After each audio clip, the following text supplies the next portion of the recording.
സെഞ്ചുറിയിലേക്കുള്ള കുതിപ്പിനിടെ 16 runs അകലെ വീണുപോയ വിരാട് കോഹ്ലി. അർഹിച്ച അർദ്ധ സെഞ്ചുറിക്ക് 5 റൺ അകലെ വീണുപോയ ശ്രേയസ് അയ്യർ. സെഞ്ചുറിയുടെ വക്കോളമെത്തിയ മൂന്നാം വിക്കറ്റ് കൂട്ടുകെട്ട്.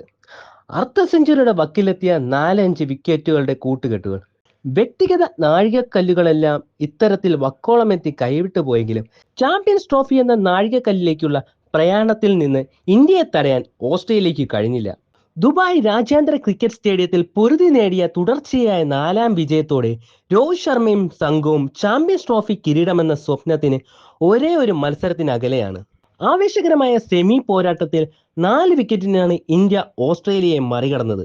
ടോസ് നേടി ബാറ്റിംഗ് തിരഞ്ഞെടുത്ത ഓസ്ട്രേലിയ 49.3 ഓവറിൽ 264 റൺസിന് പുറത്തായപ്പോൾ മറുപടി ബാറ്റിംഗിൽ 11 പന്തും 4 വിക്കറ്റും ബാക്കി നിൽക്കെ ഇന്ത്യ വിജയത്തിലെത്തി. ഞായറാഴ്ച നടക്കുന്ന ഫൈനലിൽ ദക്ഷിണാഫ്രിക്ക ന്യൂസിലാൻഡ് 2ാം സെമി ഫൈനലിലെ വിജയികളാകും ഇന്ത്യയുടെ എതിരാളികൾ. ലോകകപ്പും ചാമ്പ്യൻസ് ട്രോഫിയും ഉൾപ്പെടെയുള്ള ICC ഏകദിന ടൂർണമെന്റുകളുടെ നോക്കൌട്ടിൽ ഓസ്ട്രേലിയക്കെതിരെ ഏതൊരു ടീമും പിന്തുടർന്ന് ജയിക്കുന്ന ഉയർന്ന സ്കോർ എന്ന റെക്കോർഡ് ഇതോടെ ഇന്ത്യ ഒന്നും കൂടി പുതുക്കി. 2011 ഏകദിന ലോകകപ്പ് ക്വാർട്ടറിൽ ഇന്ത്യ 261 റൺസ് പിന്തുടർന്നാണ് ജയിച്ചത്.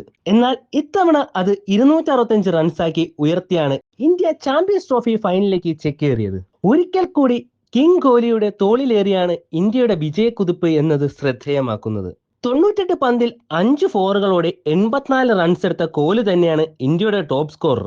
ശ്രേയസ് അയ്യർ 62 പന്തിൽ 3 ഫോറുകൾ സഹിതം 45 റൺസ് എടുത്ത് പുറത്തായി.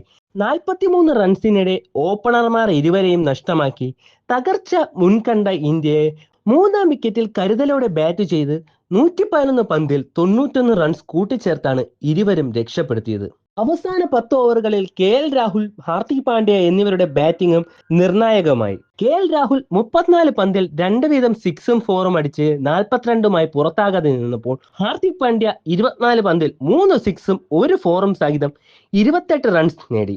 ഓസ്ട്രേലിയക്കായി ആദം സാംബയും നാഗൻ എല്ലിസും 10 ഓവറുകൾ വീതം എറിഞ്ഞ് 2 വിക്കറ്റുകൾ വീഴ്ത്തി. ടോസ് ലഭിച്ച ഓസ്ട്രേലിയൻ ക്യാപ്റ്റൻ ബാറ്റിംഗ് തിരഞ്ഞെടുക്കുകയായിരുന്നു. എന്നാൽ ബാറ്റിംഗിന് ഇറങ്ങിയ ഓസീസിന് 49.3 ഓവറിൽ 264 റൺസ് എടുക്കാനായുള്ളൂ. അർദ്ധ സെഞ്ചുറി നേടി തിളങ്ങിയ ക്യാപ്റ്റൻ സ്റ്റീവൻ സ്മിത്തും മധ്യനിര താരം അലക്സ് കാരിയുമാണ് ഓസ്ട്രേലിയയെ പൊരുതാനാകുന്ന സ്കോറിൽ എത്തിച്ചത്. ഇന്ത്യക്കെന്നും തലവേദനയാകുന്ന ട്രാവിസ് ഹെഡിന് ഇത്തവണ 33 പന്തിൽ 39 റൺസ് എടുക്കാനേ സാധിച്ചുള്ളൂ.